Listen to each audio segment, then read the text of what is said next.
scripture today is from the first letter to the Corinthians, chapter 8, verses 1 to 13.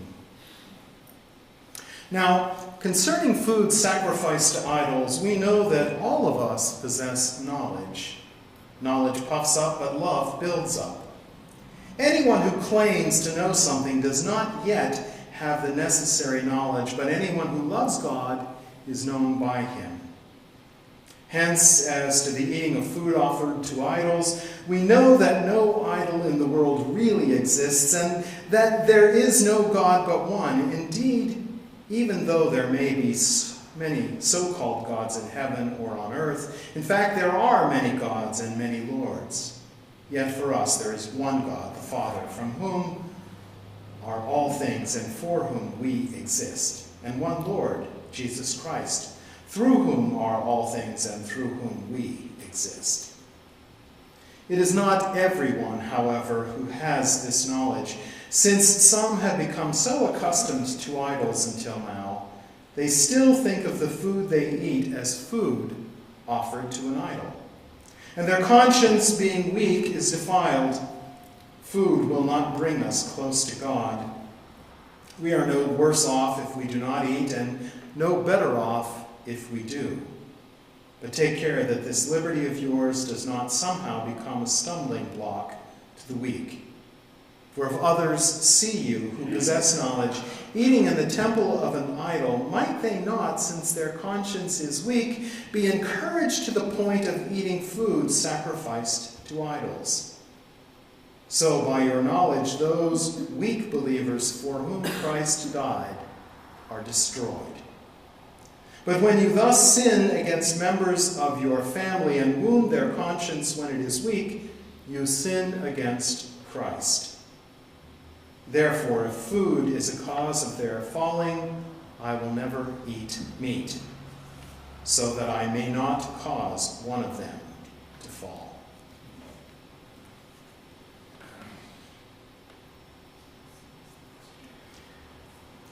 In case you don't know, there is one thing that I carried with me from my childhood in Pittsburgh, and it's not my Yinzer accent. It is religion. No, not my Christian faith. Pittsburgh religion. Go Stillers.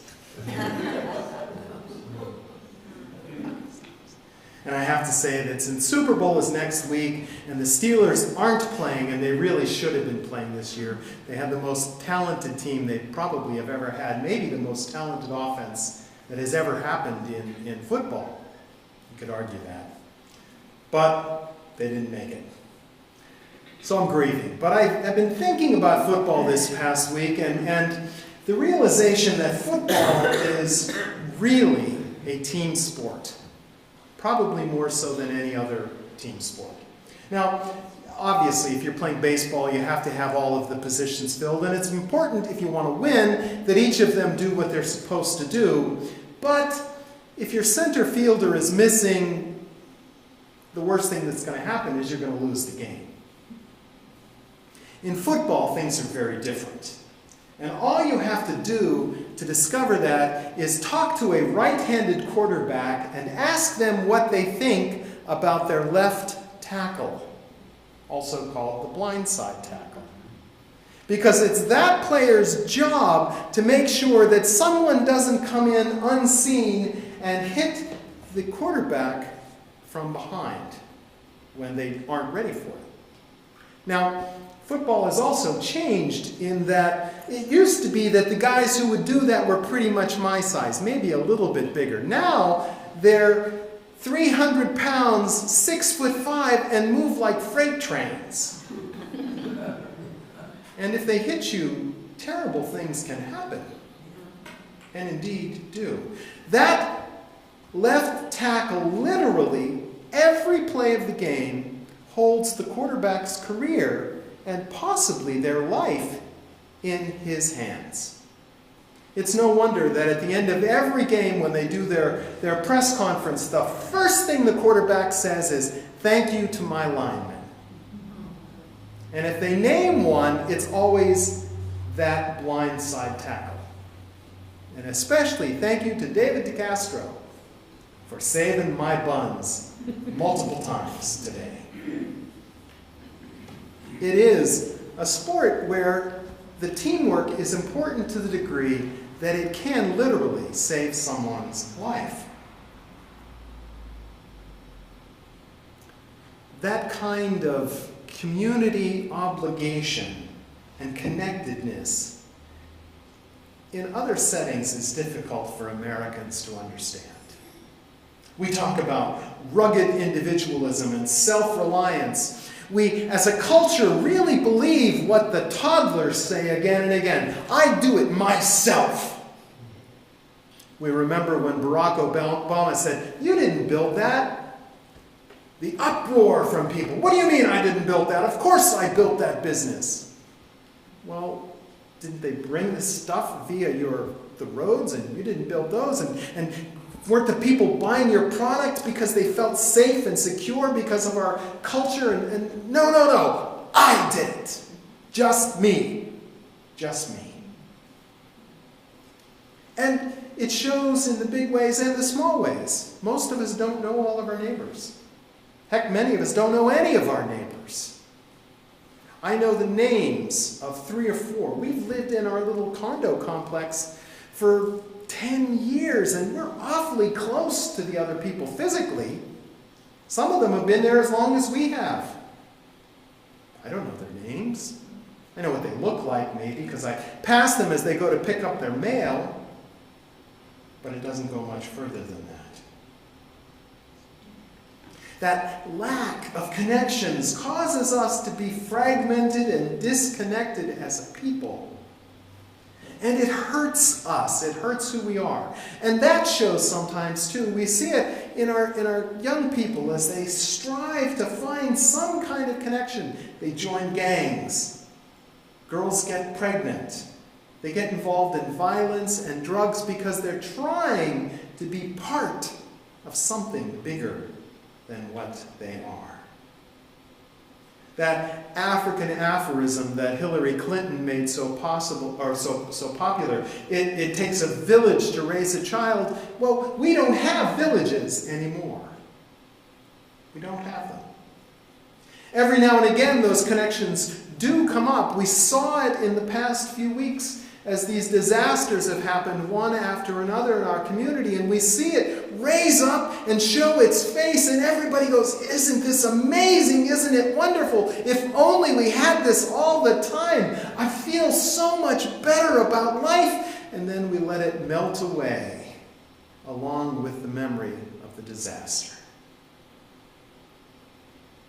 Now, even though that disconnectedness characterizes American culture, it's not a new trait, and it's not unique to us. It happens all over the place. Indeed, many cultures have pieces of it built into their culture. In India, we have the caste system that says, you and I are completely and absolutely separated. We saw it in apartheid in South Africa. We saw it in much of the United States, where if you were the wrong color, you sat in the back of the bus, you used a different motel, you went to a different restaurant, you couldn't even get water from the same water fountain or use the same bathroom. And it happened in Corinth, where to whom Paul wrote this letter. A few years ago, Cheryl and I were listening to a book in the car as we traveled back and forth on capitalism that kind of pointed out this lack of community connectedness in a painful way. And one of the key questions the book was asking about capitalism was, why in a world where we have literally done away with scarcity, why is it that some people have more than they need, while other people don't have enough? Why is it that one person can own the equivalent of what millions of other people own? Why is that? Why has that happened?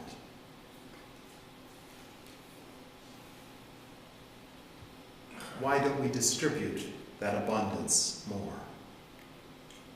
And we see that. The U.S. disparity between the rich and those who aren't rich is greater than it has been at almost any other time in our history. And indeed, that continues to be true in much of the world, where some people have more than they could possibly ever use, while others starve. And indeed, often those who are starving are the very ones from whose nation the raw materials that create the abundance have come.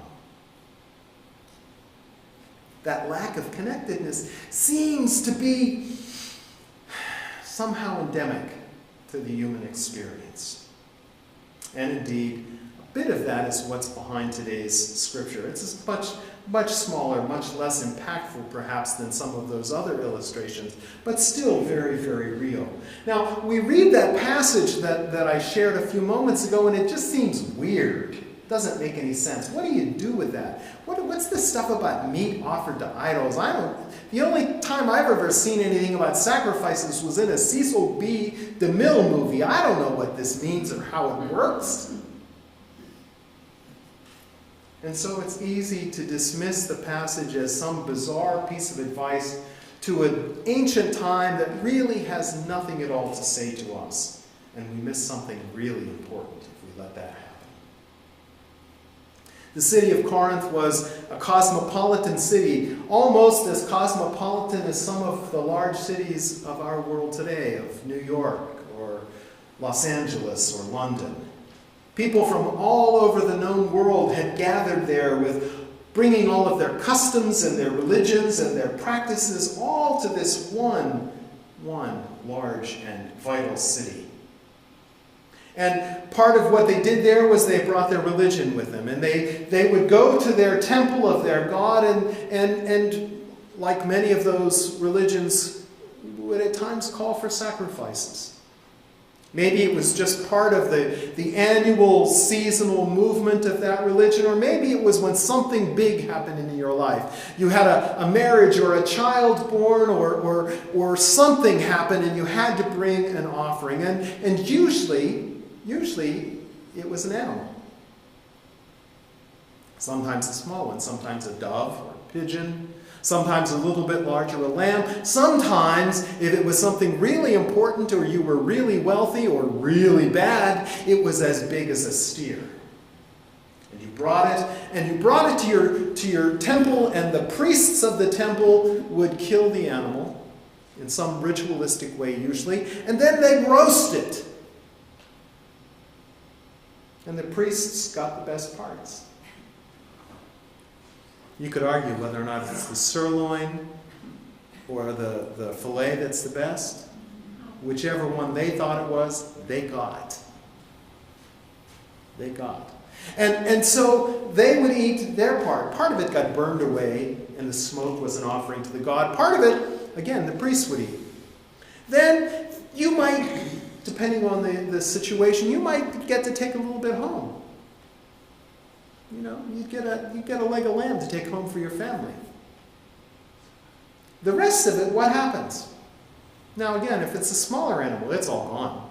You know, if you brought a chicken, you didn't get anything. The priests ate what they wanted, part of it got burned up, that was it was gone. But if you brought a 500-pound steer, what happens to the 300 pounds that's left? They had no refrigerators. It went to the marketplace and went up for sale. The priests ate theirs, part got burned away to the god. You took a little bit home. The rest went to the marketplace and was put up for sale. And the money that came from the sale went back to the temple to support the temple's infrastructure. Now, during feast times, during religious ceremonies, when there was lots going on, the farmer's market was amazing. Because here's this guy selling tri-tip, and this guy's got a whole side of beef over here, and this guy's got a couple of lambs, and the smells were just amazing. And because there was so much, and it only lasted a short time, you know, it goes bad. No refrigerators. The price went down. And so you're there to get your Brussels sprouts, and all you can do is smell that tri-tip over there. Forget the Brussels sprouts, let's buy some salsa and some tri-tip, and we're having a feast tonight. And that's how it worked. That's how it worked. Now, here's the controversy at Corinth. Some people in the church were doing something other folk in the church found very objectionable. Now, the categories don't quite fit, but bear with me, I'm going to put them there anyway. The liberals had thought through their theology very carefully. They knew that there was one God who created the entire universe. Those idols were just little pieces of wood or stone or clay. They were literally nothing. And so an animal that had been offered to them was just like the lamb that they had last year when they had a big wedding and all the family got together and they slaughtered one for themselves. Most of the time people didn't have meat because it's too expensive to do that. You don't kill an animal when you're not going to be able to use it all. Even chickens, they were for eggs. You didn't have roast chicken except when the chicken couldn't lay eggs anymore. Or when somebody had offered a steer at their temple, then there was beef for anyone who wanted to buy it. Well, these liberal folk knew it's nothing. It's literally nothing. And that tri-tip smells so good. And so they had beef. They had beef that night. They knew that some people were offended by that. They knew that some people saw what they were doing and thought they were supporting the idol, but they knew that was ridiculous. It was superstitious because the idol was just a piece of wood. And so they ate anyway. Now, the conservatives, again, excuse the use of the term because it doesn't quite exactly fit, but a little bit. The conservatives were really upset because in that buying of the meat that had been offered to the idol, they saw everything that was wrong with the world. They saw hypocrisy. They saw people who called themselves followers of Jesus compromising their beliefs and supporting these idols and supporting these foreign religions that stood in contrast to what they believed, to Jesus who had given his life for them. And these people were buying meat that was supporting that, and that was just awful. And some of the people that were doing it, they were even deacons. Well, I'm not going to be part of a church that does that. What does that communicate to the outside world when they see the chair of the deacons going and getting meat that's been offered to an idol? What are they going to think? They're going to think these people don't really believe what they say they believe. If they were really followers of Jesus, they wouldn't do that. And worse than that, there were some with weaker faith. There were some who really did believe that offering the meat to an idol was sinful because it brought back all of the memories of their former life when they used to do that. And then they saw the chair of the deacons eating that tri-tip and they smelled it, and man, did it smell good, and they wished they could have some and no one would know, and I can just get it and sneak it around and back and get back to and I'll have some tri-tip and everybody, it'll be good. And then they felt guilty because they had betrayed what they believed. And some of them even then walked away from church. And so Paul responds to that by saying, if food is the cause of someone's falling, I will not eat. I will not eat that meat.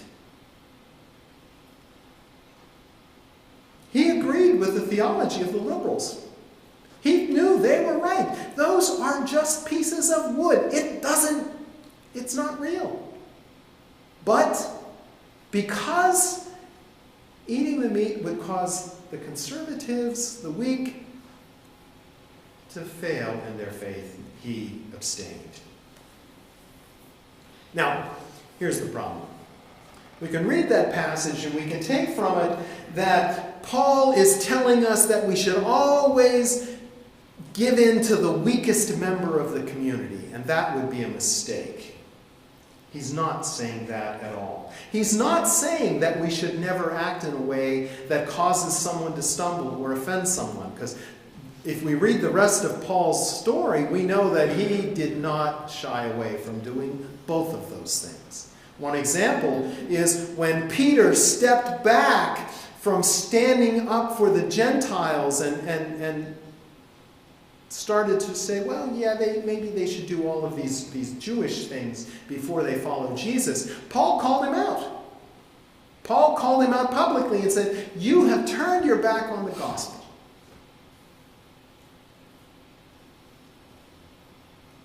And so in the context of Paul's life, it becomes a much, much more subtle argument than just don't eat meat if it causes someone else to fall. It becomes the question of what do my actions mean in the context of the larger community?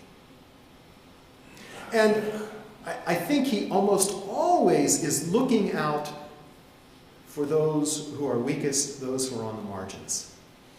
So when it's the Gentile believers who are on the margins, he says, you stand up with them. And if that causes problems for someone else, so be it. You stand with them.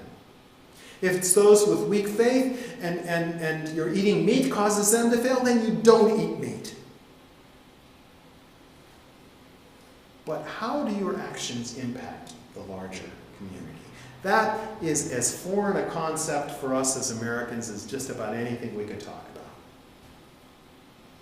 CEOs line their pockets while laying off workers and shipping jobs overseas, and they tell us that not only is it the right thing to do, they have a legal and fiduciary responsibility to do that. And by the way, they've got to pay the mortgage on the house they have to rebuild in Montecito.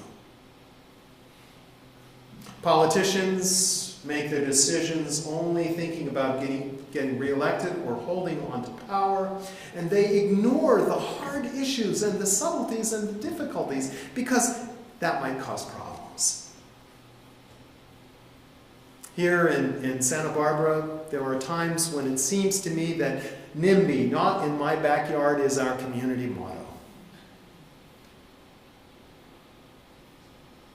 I was talking this morning about the safe parking program and reliving in my mind the joy of having someone stand up in this building and saying to me, but what about your neighbors? That's what we're doing. We're helping our neighbors by giving them a place to park their vehicle and be safe. But they're not our neighbors. You can help them. That's a good thing to help them somewhere else.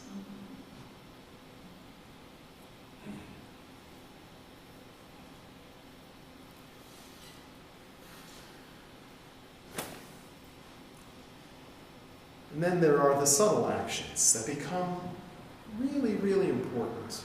We can wrestle with those big ones, and they're fairly clear and easy to see. Well, yes. The call to do something for our larger community, to provide that safe place. That's an easy one for us as people of faith.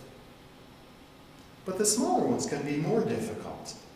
To ask the question of how we treat other people, how does that impact our children? And then asking myself, what do I do that Chloe and Corwin are picking up that I probably don't want them to pick up? It's a real question. What's the impact on the folks sitting next to us in church here when we decide next Sunday, you know what? I'm just tired. It's been a rough week. I'm going to just stay in bed today and I'm going to chill. Forgetting that our presence together makes a difference. It impacts each other. Asking the question how we spend our money impacts not only the people we know and see, but people literally around the world. What happens? And the issues aren't simple. Sometimes it's between two good choices. Sometimes it's between two bad choices. And sometimes it's not even obvious what the choices are. Someone rolled out this thing for me one day about fair trade coffee. I was arguing, we should always drink fair trade coffee because we have to have fair trade coffee. And someone said, now wait a second, think about how that works. And it's complicated. He said, now imagine, here you've got this little village in Colombia, up in the mountains, and they're growing coffee, and they're growing beans, and they're growing all kinds of stuff, and everybody's struggling. And all of a sudden, Alexis comes in, and she says, I've got a new company starting up, and we're only going to sell fair trade coffee, and I want to buy your coffee beans from you, to this coffee farmer. He says, great. She says, and because you're selling to me and we're going to do fair trade, I'm going to triple what I pay you, what you get paid now from what this other company pays you. Lord! Life is good. He adds an addition onto his little house. Suddenly his kids are eating better. They've got more clothing. They can afford to send the kids to school. Life is good. And here's the guy next door, and he's growing beans. And he's looking at that, and he's thinking, man, that looks good. My kids could go to school. So he pulls out all of his bean plants and plants coffee. And before you know what happened, and he's doing well. He's selling the coffee. Same deal this guy got. His kids are going to school. He's got a bigger house. They're wearing nicer clothes. Everything is good. But before you know what happened, nobody's growing beans anymore. There's no local food available because everybody's growing coffee. And then the coffee market crumbles. And there is no food now because nobody's growing food because they were all growing coffee. And everything falls apart. So, was it good to give them fair prices for their coffee? Of course it was. But things happen, and it's never so simple. And so we wrestle with those questions. It's hard. It's hard. It's hard.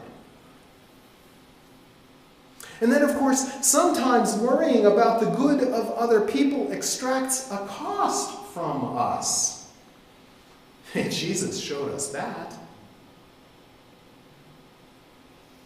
Still, if we're to be all that we're supposed to be, all that God yearns for us to be, thinking about these implications, these difficult implications, is important. And that's, I don't want to ignore the fact that being community is positive. All we have to do is ask any of the people who have been involved in helping out around these disasters that have happened. As Joan said, it has been a joy to be part of the assistance center. And I'll bet if you ask her, she would tell you she has gotten more from that than she has given out. And she has felt her life enriched by being part of that experience. This week I heard an interview on NPR. A guy was talking about a book he's written about interacting with elderly folk who have been very, very lonely. And he said, I can't tell you how much this has enriched my life. Yeah, it's better for them that I stop by and visit, but it's better for me. It's better for me. Being community is good for us. And being knit together as community makes a difference. Yeah, I want to just close up here. I know it's been a long sermon, sorry. It's a good one though, right? This was a post that came up on Facebook this week. And it's one of those stories that it may not really be true, but it's really true. You know what I mean? And here's the story. Person writing says, I work in a decent-sized local indie bookstore. It's a great job 99% of the time, and a lot of our customers are pretty neat people. Anywho, middle of the day, this old lady comes up. She's lovably kooky. She effuses how much she loves the store and how she wishes she could spend more time in it, but her husband is waiting in the car. Oh, better buy him some chocolate. So she piles a bunch of art supplies on the counter, stops and tells me how my bangs are beautiful and remind her of the ocean. And she goes, whoosh! Oh, I think to myself, awesomely happy, weird little old ladies are my favorite kind of customer. They're thrilled about everything and they're comfortably bananas. I can have a good time with this one, so we chat and it's nice. Then this kid who's been up to my counter a few times to gather his school textbooks, the store is close to a university, so they have a lot of harried students who pass by. She turns around to him and out of nowhere demands that he put his textbooks on the counter. He's confused, but she explains she's going to buy his textbooks for him. He goes sheetrock white.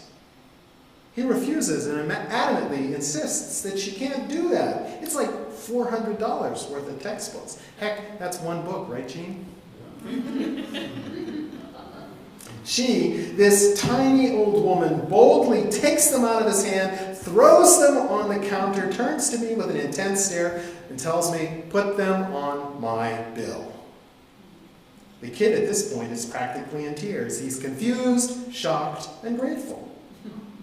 Then she turns to him and says, you need some chocolate.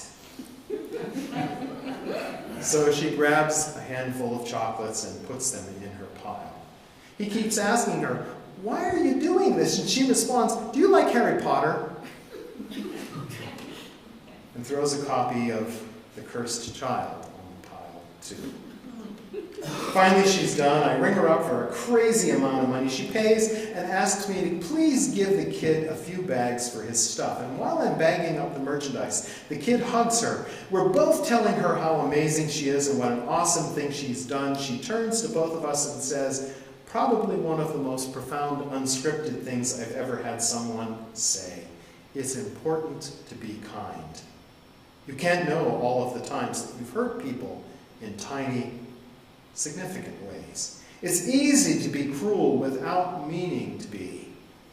There's nothing you can do about that, but you can choose to be kind. Be kind. The kid thanks her again and leaves, and I tell her again how awesome she is. She's starting out the door after him, and she says to me, my son is a homeless meth addict. I don't know what I did. I see that boy, and I see the man my son could have been if someone had chosen to be kind to him at just the right time. I've bagged up all of her stuff at this point, and am super awkward, and feel like I should say something, but I don't know what.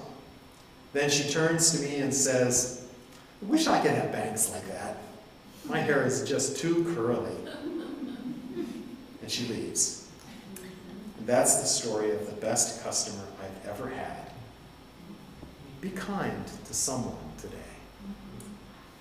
Think about how the whole community is built and shaped and strengthened.